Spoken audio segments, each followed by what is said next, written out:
Thank goodness, in the latter years of her life, I was able to get her in a group home. And I told Richard Craig last night, Richard, thank you. Best years of her life. Really fine service. Not enough. Not near enough. She told my wife several Christmases ago, this is the happiest Christmas of my life. It can be done. I have a son, really fine kid, really fine man, suffers from bipolar disorder.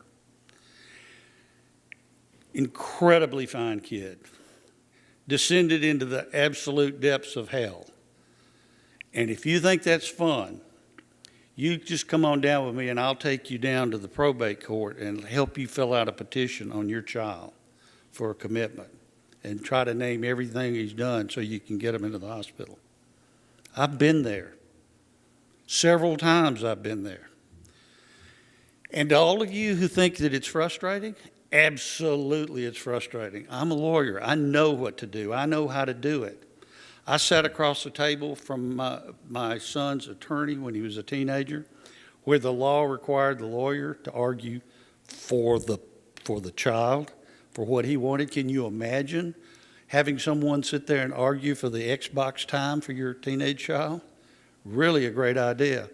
I got so frustrated, I reached into my pocket, I pulled out my keys, I threw them across the council table and said, if you think he's doing so well, y'all have a great time tonight. Here's my car.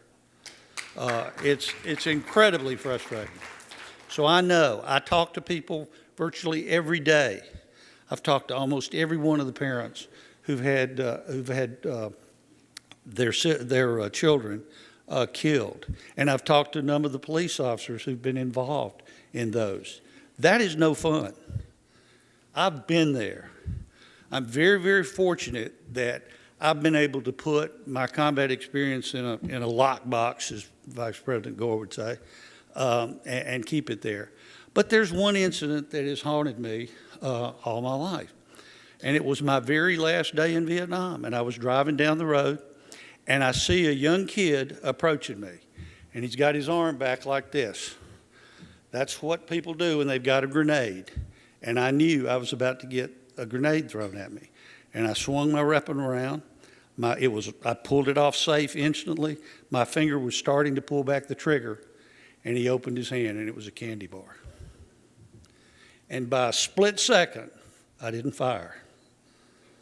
I have relived that moment thousands of times, and nothing happened.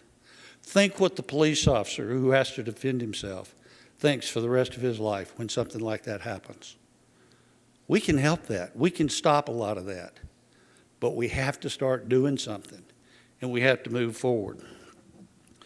The state has a responsibility. Because of the Constitution, which I worship, and because we also worship freedom, we give rights to people, sometimes in a way we might not have considered. In order to make someone stay in one place, in other words, confine them for treatment, a judge has to find that that person is a danger to themselves or others. And most often, unfortunately, we define that as killing themselves or someone else. Well, I happen to believe if you're going to go out and rob a bank, you're probably a pretty big danger to yourself and a bunch of other people. But convincing a judge that that's going to happen might be problematic. But just like parents complain about doctors not listening when they're telling them what's wrong with their kids, well, sometimes we don't listen to what's going on with a person who's suffering from a mental disability. But the state has taken on that responsibility. And there are a couple of things about that. First of all, leadership, and I know the commissioner believes this greatly because he does a lot of it. Leadership is accomplishing getting people to do things they don't want to do with a smile. That's what it takes. And when you're responsible for something, you can't kick it down the road. You can't push it to the side. You can't pretend like it's not there. You can delegate authority. The governor delegates authority to the commissioner to do things, but the governor's still responsible. The commissioner can delegate authority to people to do stuff, but he's still responsible. I used to tell my scouts that all the time. You can delegate authority, but you are still responsible. Don't push it off on somebody else. Stand up and do your job. That's important. Now, if we're not getting everything done that we can do, and I suggest that we're not, then we need to find a better way to do it. And if we're not doing all the things that will accomplish things for our fellow man, why are we here? If you want to take on the defense of your child who suffers from mental health issues, or your sibling, or your parent, you better have a lot of time, you better have a lot of energy, you better have a lot of money, you better know a lot of people. Or we can build a system, the best in the nation, that welcomes people and treats them early. We don't try to treat every heart problem in the cardiac unit at UAB in the midst of a heart attack. We try to prevent them. There's enough of them that happen, even with trying to prevent them, to keep everybody busy. But if you don't try to prevent any of them, you're dealing with a crisis, and that's what we have. Right now in this county, you can get an order of commitment from a judge and still have 30 days to wait or more for a bed because there just aren't any beds. On a given day, there may be a bed. My sister lucked out unbelievably recently. But if there's not a bed, you wait. And as a parent who waited at home during that situation, good luck. You are in the midst of an irrational situation. You have someone in your presence who doesn't believe they have a problem in the world. They're irrational. They're not thinking. They don't have judgment. They, in a lot of cases, don't even have any memory of it. And you are the problem. There's a young man over here that you'll hear from later who told me in the midst of his crisis that I was just wrong. That he knew I thought he had mental health issues while he was locked up in jail, and that he was expressing grandiose thoughts. And he told me point blank after he fired me that he had grandiose thoughts because he was awesome. Isn't that right, Mark? And today he's a part-time counselor at the Fellowship House. This stuff works. But somebody has to be behind the people and see it through. And a lot of that doesn't cost money. But it takes a lot of people behind the system working every day to make it happen. So we're going to propose some things, and I'm going to talk about them separately because they do go separately. There's an item up here right now that lists some money. And that's a lot of money. And some of that money is because over time things have been moved around, and every year we hold our breath just absolutely praying for level funding. Well, that's great, and I'm thankful that we've kept what we've kept. But this adds up to $68.8 million. That's what we believe needs to be added on to the level funding to get us back in the position where we were. Now, where that comes from, I don't have a clue. But I will waste my last breath of life trying to help the legislature find the ways that we can put that money into place.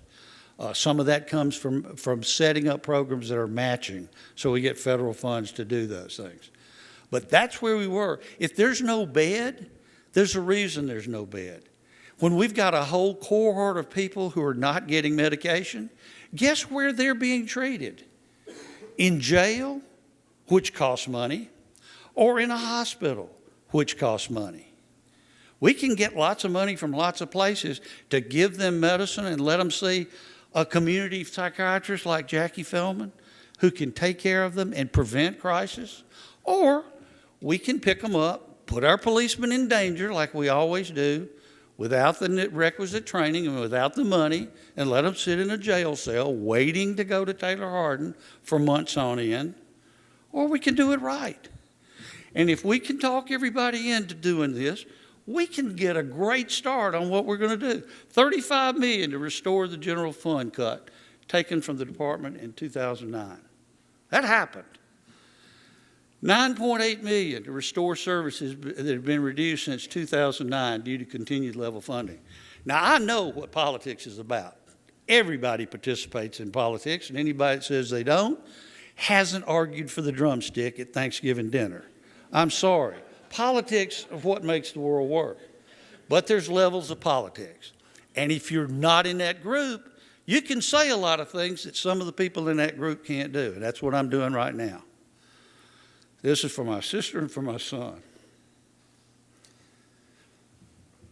$24 million to expand approximately 400 additional community residential beds and support services to alleviate the waiting list at Bryce Hospital and Taylor Hardin Secure Medical Facility, and to prevent persons with mental illnesses from being held in local jails while awaiting evaluation. If you're a police officer on active duty, please stand up.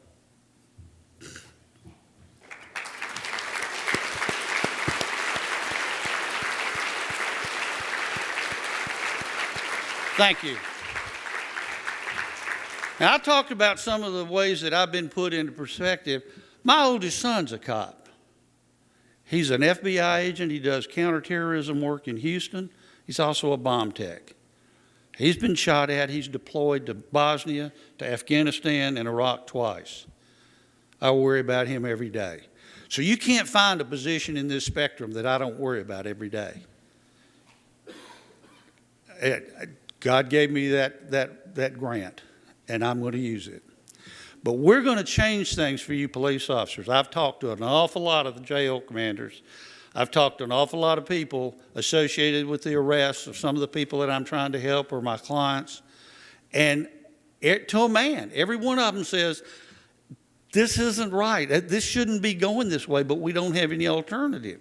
I mean, if you train me and you tell me how to do all this right, I still don't have any place to take them because the hospital's filled up. I can't commit a police officer to 8 hours at the emergency room to sit there and wait till somebody sees them and then gives them back to me to take back to the jail.